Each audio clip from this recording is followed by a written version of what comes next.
Subject verb agreement का meaning समझाऊंगा, बड़े ध्यान से सुनना बेटा। सिंगुलर प्लूरल से मेरा मतलब क्या है, जैसे कि अगर आप और मैं इस लगाकर किसी बात को कहेंगे तो शायद हम बात किसी एक के बारे में कर रहे हैं। पर सोचिए, अगर मैं इसी इस को आर में बदलूं तो आपका बचपन का वो नॉलेज भी आपको बता रहा होगा कि सर देखिए, आप अगर आर लगाते हैं तो बात ज्यादा की कर रहे हैं। सुनते रहना बेटा, फोकस्ड होकर सुनना।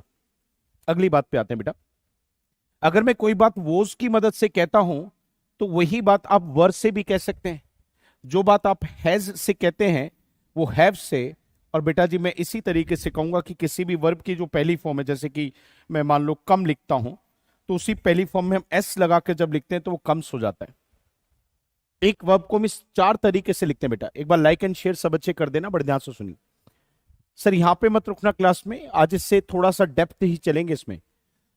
पर एक बात मैं पहले बता दूं, बड़े ध्यान से सुनिएगा बेटा, कि अगर हमने कोई बात आर से बोली, वर से बोली, हैव से बोली, कम से बोली, तो उसका मीनिंग जो होगा वही मीनिंग बेटा इन सभी शब्दों का होगा। मीनिंग तो चेंज नहीं है, टाइम भी चेंज नहीं है। फिर फर्क कैसा है? फर्क है बेटा एक और ज्यादा होने का। जैसे मान लो अगर कोई बात मैं आप लोगों को रमित के बारे में बताता हूं, तो आप शायद देख पा रहे हो बोर्ड पर कि रमित मतलब किसी एक व्यक्ति का मैंने नाम लिया। पर सोचिए अगर यही बात मैं अपने फ्रेंड्स के बारे में बोलूं, माय फ्रेंड्स ये कह के मैं बात करूं, तो उसका मतलब मैं कहीं ना कहीं बात तो ज्यादा की कर रहा हूं, तभी तो मैंने फ्रेंड्स लिखा। तो जब भी हम कोई बात करते हैं तो वो किसी एक के बारे में या फिर एक से ज्यादा के बारे में। मैं पहले आपको बेस बना के ऐसे बता रहा हूं कि आपने लाइफ में कभी सब्जेक्ट वर्ब एग्रीमेंट सुना ही नहीं है। आइए बेटा शुरू करते हैं। तो मैंने कहा कि अगर मैं बात रमित के बारे में करता हूं तो आप सबको पता है कि रमित कोई एक व्यक्ति है जिसके बारे में मैं बात कर रहा हूं। पर अगर मैं यहां पर बात अपने फ्रेंड्स को लेके करता हूं, तो जैसा कि मैंने यहां पे फ्रेंड्स बोला तो उसका मतलब वो एक से ज्यादा हो गए। सभी को मेरा गुड इवनिंग। सर आगे की तरफ आइए। एक बात और समझना बेटा, क्या कि जैसे फ्रेंड में आपने एस को देखा तो शायद आपको महसूस हुआ कि दोस्त एक से ज्यादा है। आपने फ्रेंड की जगह फ्रेंड्स देखा तो आपको पता चला कि बात मैं ज्यादा की कर रहा हूं। सेम इसी तरीके से बेटा जी आप ध्यान से देखिए, एस लगा किस में है? ये लगा है आपके नाउन में।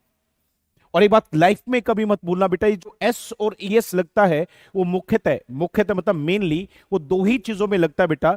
या तो वो लगता है नाउन के अंदर या फिर वो लगता है वर्ब के अंदर। अगर नाउन, यही इस टॉपिक का निचोड़ है बेटा, अगर वो एस और ईएस किसी नाउन में लग रहा है तो उसका मतलब हम उसे एक से ज्यादा व्यक्ति में बदल रहे हैं। जैसे दोस्त एक से ज्यादा करने के लिए फ्रेंड्स बोलना पड़ा। सेम इसी तरीके से बेटा जी यहां पर आ जाओ, बात अगली करते वर्ब के ऊपर। अगर आप और मैं किसी वर्ब के साथ एस जोड़ दें तो फिर वो एस वाली वर्ब बन गई। जैसे देखिए इन सभी में कॉमन चीज देखिए, हैज में एस है, वोज में एस है, इज में एस है, सब में एस लगा है। अब क्या याद रखना है, जब जब आप और मैं किसी वर्ब में एस लगाएंगे तो वो ध्यान रखना हमेशा कि ऐसी वर्ब किसी एक के लिए आती हैं। कितना कमाल है, बस एक लाइन अगर आपके दिमाग में बैठ गई ना बेटा, सारा खेल मतलब अपने दिमाग को इस तरीके से ट्रेन कीजिए कि वो कंसेप्चुअल चीजों को सोच पाए। तो एक बात अपने दिमाग में डाल लो, क्या कि वो एस किसमें लग रहा है। अगर वो एस लग रहा है किसी व्यक्ति या चीज के नाम के साथ, यानी कि किसी नाउन में, तो वो उसको एक से ज्यादा की तरफ लेके जा रहा है। और अगर वही एस और यस लग रहा है किसी वर्ब के अंदर, तो वो उस वर्ब को किसी एक की तरफ लेके जा रहा है। जैसे यहां पर देखो, आप जिसे कम कह रहे थे मैंने एस लगाकर उसको कम्स कर दिया।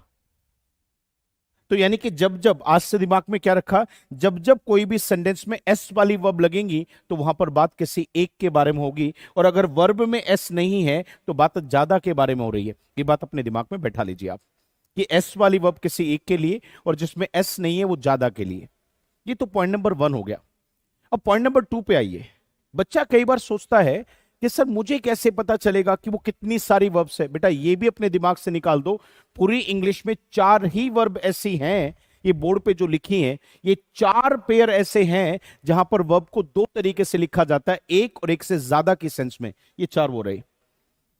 और आप फिर इसका मतलब लिमिटेड होकर भी सोच सकते हैं कि जब जब वर्ब में एस लगेगा तो बात किसी एक की, और जब जब वर्ब में एस हटेगा तो बात एक से ज्यादा की। अब करना क्या है बेटा, अगर बात ज्यादा के बारे में करनी है तो फिर वो वर्ब लेके आओ जिसमें एस नहीं है, और बात जब किसी एक के बारे में करनी तो फिर वो वर्ब लेके आओ जो किसी एक के लिए आती है। जैसे रमित के लिए देखा जाए तो रमित के लिए आएगा इज, रमित के लिए आएगा वॉज, रमित के लिए आएगा हैज, रमित के लिए आएगा कम्स, पर रमित के लिए आर नहीं आ सकता। सेम इसी तरीके से माय फ्रेंड्स अगर मैं बोलता हूं तो बात मैं ज्यादा की कर रहा हूं क्योंकि उसमें एस लगा है। कंटेंट मिलना चाहिए बेटा, बढ़िया सॉलिड कंटेंट होना चाहिए, कंसेप्ट्स होने चाहिए जिनके बारे में मैं बात कर रहा हूं, वो कंसेप्ट्स पे काम कीजिए बेटा।